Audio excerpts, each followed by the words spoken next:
G'day, Nigel here from Sax School. Well, hey, welcome back to our little mini-series here on Money, Pink Floyd tune Money. We're looking at the saxophone solo. Hopefully you've already looked at that first lesson where we looked at the first half of the sax solo. In this lesson, we're going to look at that second half of this solo. There's a few little tricky things in here, but if you've already worked on that first lesson, then you'll really be familiar with the timing and also the notes. So let's crack on. We'll start off by playing it through with the backing track. I've just got a backing track for the second half of the solo. I'll play that through for you now and then we'll get started learning how to play it. Here we go.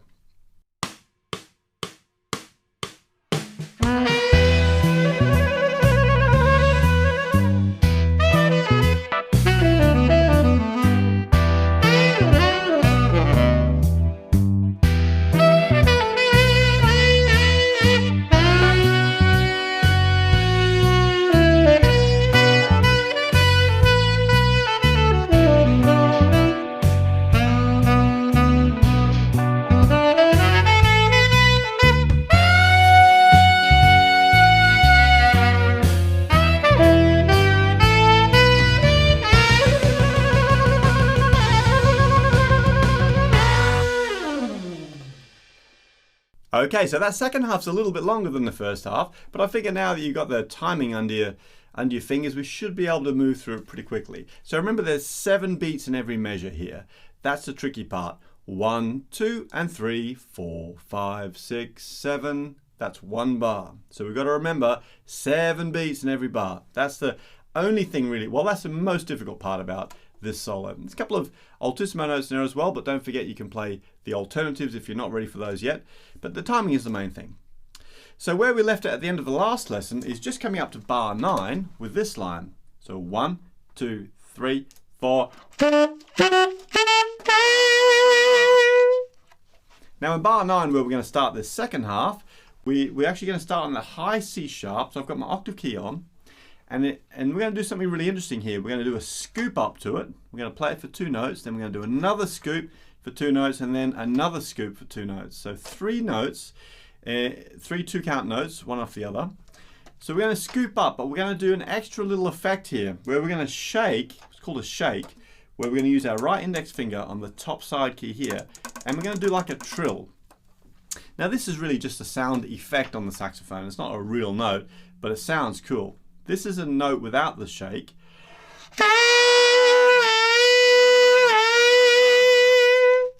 So I'm just doing a scoop with my jaw. Now I'm going to add the shake here. I'm doing a trill with this finger.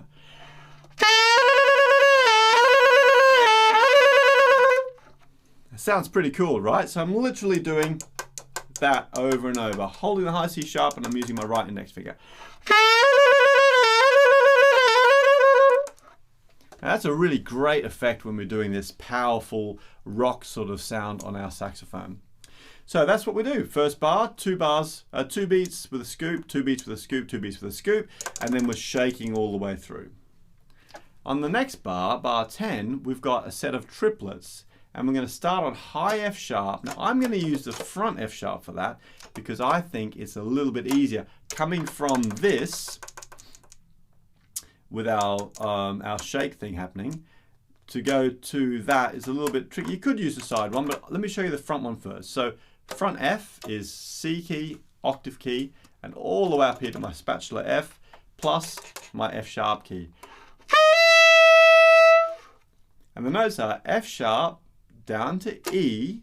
So if I'm using my front E, it's really easy from the F sharp. So this is the F sharp, and I take off this one and I add on my G key, and that's high E.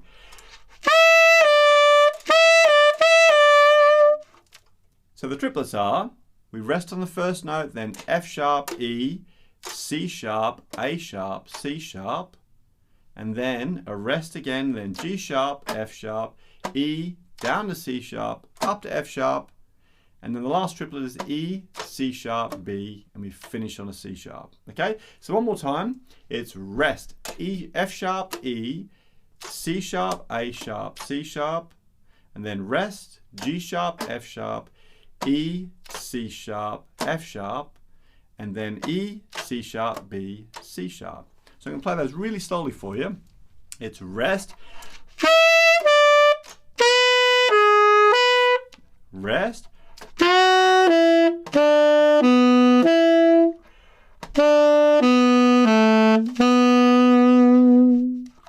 I do them in time really slowly, 5, 6, 7.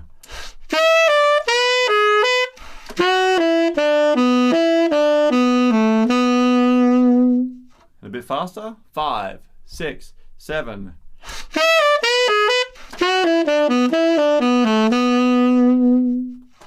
Sounds pretty cool. I actually think that A sharp is a wrong note, but that's what he played, so we're going to use it in the lesson. Now, if you're not really comfy with that front F sharp, you can use the long F sharp. So for that, we're using all 3 palm keys here, octave key, and the top key here with our right index finger, the one we use for the shake, and our F sharp key down here, okay? So from E, F sharp, down to E, which is just 2 palm keys, and this one, and then the other notes are the same, C sharp, A sharp, C sharp. So with the side keys instead, it looks like this, nice and slowly. 5, 6, 7.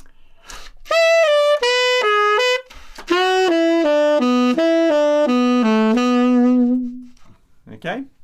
All right, awesome. So you work out which one works best for you. Personally, the front F sharp I think is always a winner because it's just so much easier to get your fingers around. And trust me, if you get used to it, you'll find you're using it loads and loads of times.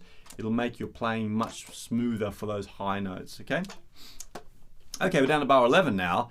And let me play this bar for you first because it sounds cool, and then I'll explain how it works. It sounds like this, 6, 7, 1. Okay, so it sounds really complicated, but it's not that bad. These are basically the notes. We have a rest, and on beat 2 we've got a high C sharp. On beat 3 we've got a G sharp. On beat 4 we've got an E. So beat 2 is a C sharp, beat 3 is a G sharp, beat 4 is a middle C sharp, and beat 5 is a low C sharp.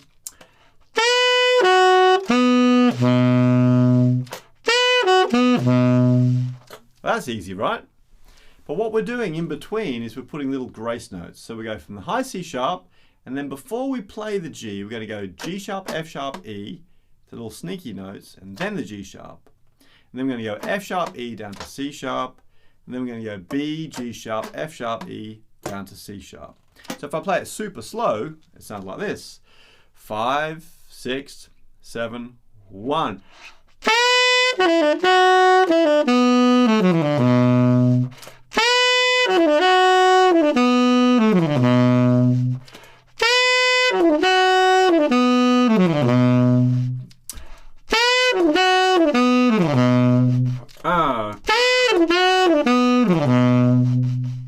Does that make sense? So the important thing to remember with this line is to focus on those main notes that I told you, the C sharp, G sharp, C sharp, and C sharp. They are really the melody notes, and your little sneaky notes, you've got to fit them in and around, okay? So you might need to experiment with that a little bit, practice playing it without the sneaky notes, then put those sneaky notes in and see if you can get it to flow the way that I play it, okay? Right, let's move on. The next line starts on that high F sharp again. I'm going to use this front F sharp again, C, front F, and the F sharp and my octave key, but you could use all 3 side keys and your top key and the F sharp. So F sharp, E, C sharp, B, C sharp, and then we're going to do a few of those little sneaky notes again. We're going to go C to C sharp, C to C sharp, C to C sharp. In context, it sounds like this. 5, 6, 7, 1.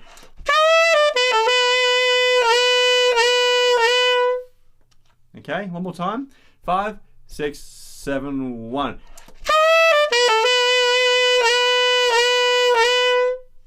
Okay, so you see I'm using that C as a sneaky note back up to the C sharp again. Sounds pretty cool, that line.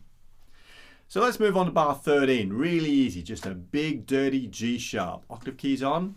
I'm going to scoop up to it and I'm going to sort of bend it down as it goes through just to make it sound a bit gritty. And right at the end of the bar, I'm going to go F sharp, E, and then I'm going to go up to high C sharp, and then I'm going to go this line, C sharp, B, C sharp, E, C sharp, B, C sharp, and then C sharp, B, triplet, C sharp, B, G sharp, another triplet, F sharp, E, C sharp, and then E, F sharp. Lots of notes there, so let's look at it again. big dirty G sharp, okay, 6 beats long with a big scoop on it and a big bend down. And then we go F sharp E, high C sharp, C sharp B, C sharp E, C sharp B, C sharp, C sharp B, triplet, C sharp B, G sharp, another triplet, F sharp E, C sharp, and then E, F sharp. Right, I'm going to play it through for you slowly. 5, 6, 7. Do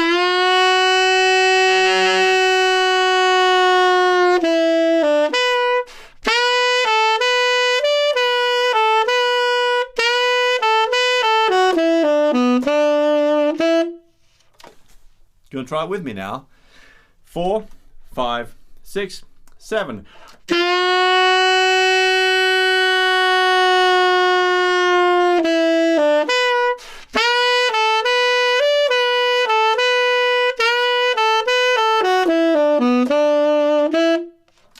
All right. Have a listen when we play it in time though. 1, 2, and 3, 4, 5, 6, 7.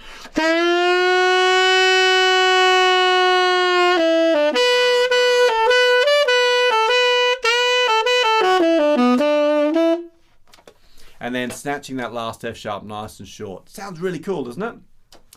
Okay, we're getting close now. So we finish off that bar by going middle C sharp, 2 of those, C sharp, then C sharp, B, C sharp. To get us to bar 16, really only got 2 phrases left.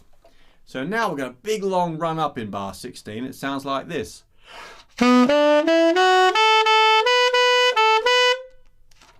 So pretty easy. We're going to start on the second half of beat 2. We're going to go C sharp, E, F sharp, G sharp, B, B, C sharp, B, C sharp.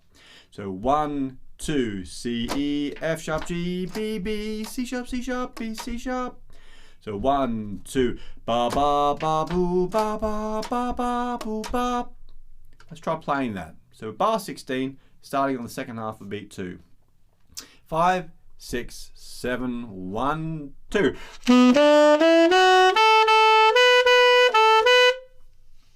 All right, cool.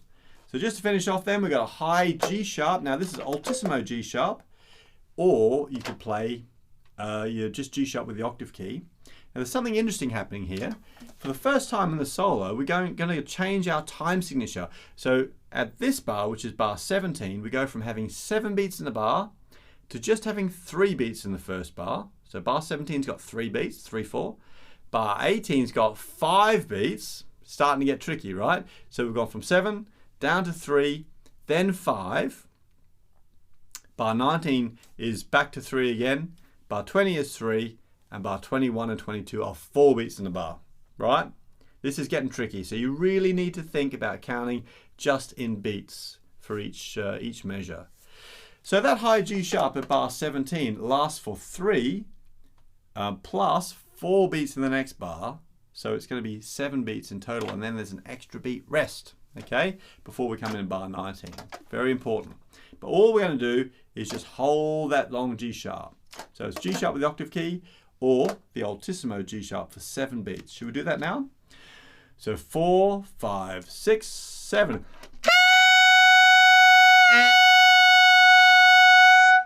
And then we've got a beat rest, and then we come in at bar 19. And this is actually quite easy because it's similar to the bass line.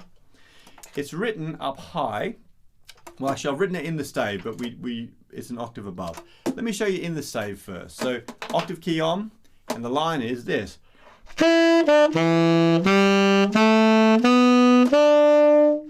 So F sharp, E, low F sharp, A, B, C sharp, E. Now I say similar to the bass line because that's only 2 bars of 3, 4 or 6 beats. But of course the bass line is 7 beats, right? Now you really want to play it up the octave, so I'm going to use that front F sharp again, my F sharp key.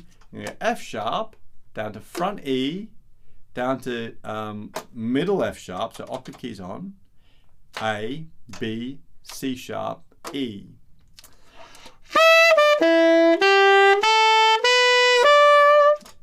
Or you could play this E.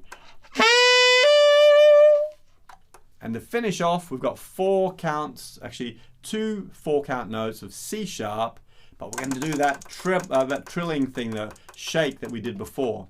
So C sharp this time with this.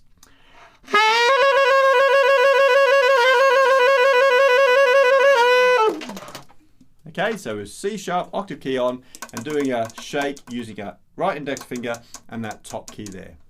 You with me? Wow, there are so many things to think about in that second half of the solo. So well done for making it through with me. What I'm going to do now is pop the backing track on again for the second half, and let's have a go at playing it through together. So have a listen to the backing track, listen to that bass line, think about your counting. Remember, bar 17, 18, 19, 20, 21, 22, the time signature changes. So we go 3 beats in a bar to 5 beats in a bar, back to 3, 3, and then 4 and 4. So you really got to think about that. Also, if you're not comfy yet with the altissimo notes, play it down the octave, it's no problem.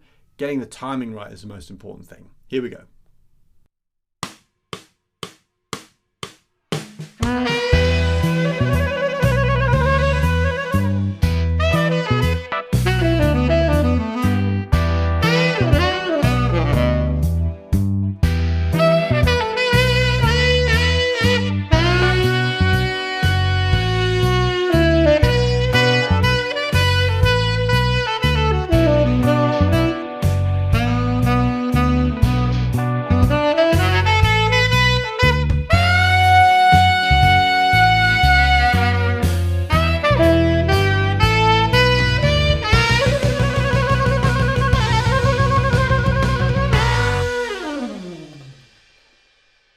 Wow, how'd you get on with that?